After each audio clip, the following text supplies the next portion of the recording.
Here's my question for you. Phone lines are open. 404-726-0929. Here is the question. Who or what is the problem for our Atlanta Hawks? Is it the front office, Landry Fields, Tony Ressler and company, or is it Trae Young? I'll give you my answer. I'll reset my thoughts, and then I will hand all things over to you.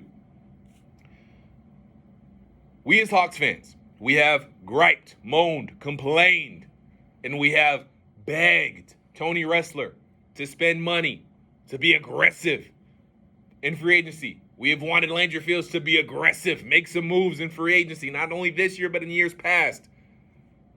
Well, let's think about a few things. 2021, the Hawks make the Eastern Conference Finals. What does Tony Ressler do after that season? After being 2 wins away from an NBA Finals appearance? Well, he signs Kevin Huerter, Clint Capella.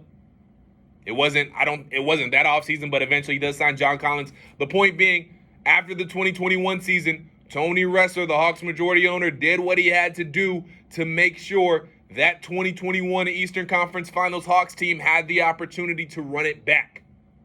Right? We all remember that, right? Okay, next point. 2022 comes around.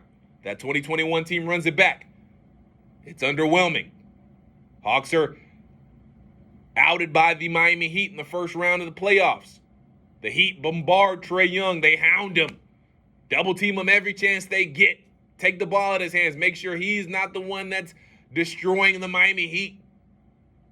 So, we as Hawks fans are like, that's it. We need another all-star. We need another superstar to go next to Trae Young.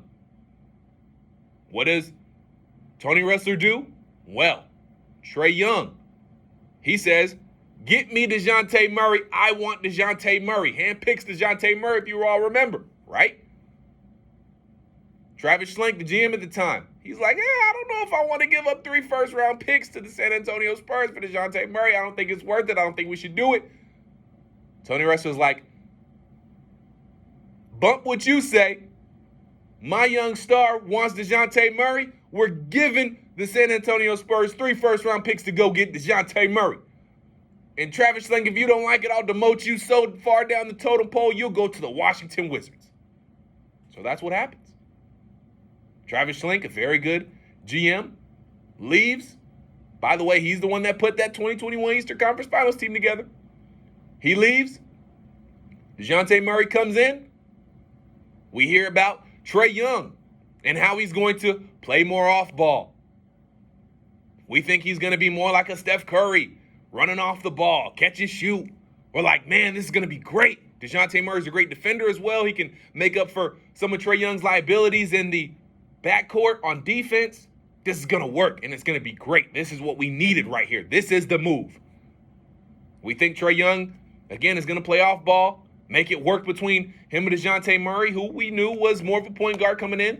But we're like, Trae going to play more off ball. They'll make it work. Trae Young wanted this. He'll make it work. DeJounte Murray is a New Orleans Pelican now. And Trae Young, I watched the games. You watched the games. When DeJounte Murray was here, he didn't play much off ball. No. He didn't really seem like he tried that hard to make it work, did he? I don't think so. But Trae Young wanted it. Tony Ressler got it for him. They sacrificed a good GM to make it happen. Trae Young didn't make it work. And then there's this. Trae Young. We all have talked about it and have griped about it, complained about it as Hawks fans. How he's been snubbed from all-star teams, snubbed as an all-star starter. He's been up there in the fan vote, top 3 over the last however many years. But when it comes to the coaches' vote, he don't make the cut. The Athletic has put out anonymous NBA player polls for a few years now. In this past poll this year, back in April, he was the 3rd highest in the NBA's most overrated poll, which is, by the way, voted by anonymous NBA players.